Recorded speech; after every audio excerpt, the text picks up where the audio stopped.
What are constraints? How are they used? Constraints are used to control, reference, verify, and restrict. Restrict. By restrict, we mean a value is allowed to only be certain values. By verify, we can check something. By reference, it means we cross-reference between different items. There are different levels of constraints. Constraints can be column level, sometimes called inline, and table level, sometimes called out of line. Column level constraints are constraints that are attached to individual columns within a table. A table level constraint is attached to the table as a whole. What are the types of constraints? The first one is a not null constraint. A not null constraint is applied to a column and it forces the column to have a value entered. What this means is that when you add a value or row to a table where a column is not nullable, then there must be a value inserted. The only exception to this is when there's a default clause, which will place a value into that column with the default value, and the not null constraint will not necessarily be triggered if it was not added into an insert statement. A unique constraint. A unique constraint forces uniqueness on the value in a column across a whole table. In other words, if you were to add a record to a customer table and you had a unique constraint on, say, the customer's name, you would not be able to enter two customers with the same name or the same customer twice. A check constraint is a validation or verification constraint. It checks a value. For instance, you could check to see whether a state entry exists in a list of states. A primary key constraint. This is referential integrity and normalization. The primary key defines an index which is unique to start with. Secondly, it also defines a unique value for a particular object which is referenceable by other subset or child entities. A foreign key is a key field contained in a child entity which is referenced by a primary key in a parent entity. A reference constraint is an object pointer reference to another object. Primary and foreign key constraints.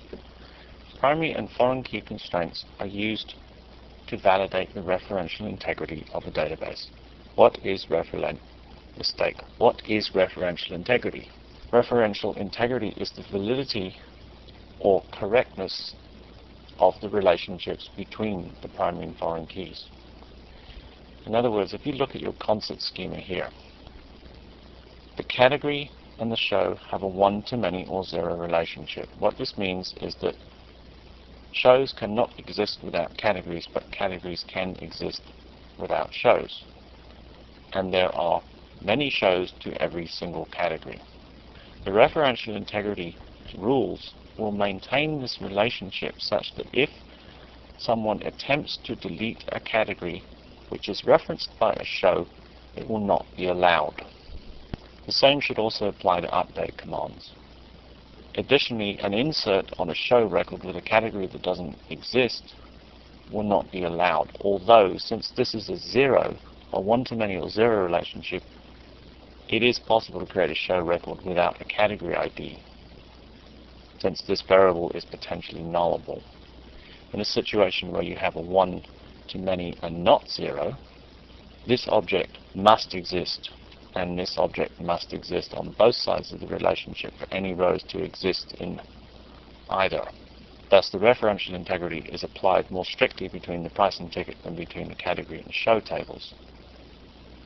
There is an option on the delete command called cascade. What this will allow you to do is, if you try to delete a category record and entries exist in the show table, it will also delete the records from the show table containing that category ID.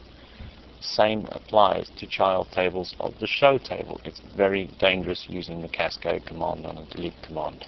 Be very careful.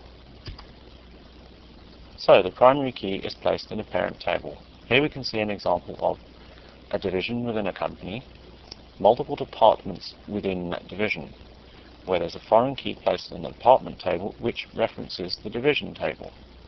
The department does not have to exist for a division. In other words, you could have a division without any departments. This doesn't necessarily make sense, but it depends on the company. The department table, again, has a primary key as a department ID, which is placed into the employee table as a foreign key, which means an employee has to be part of the department. But you don't necessarily have to have any employees to have department entries. The foreign key in the child table. Once again, primary key in the parent table, division ID, department ID, employee ID. Foreign key in the child table, division ID and department ID.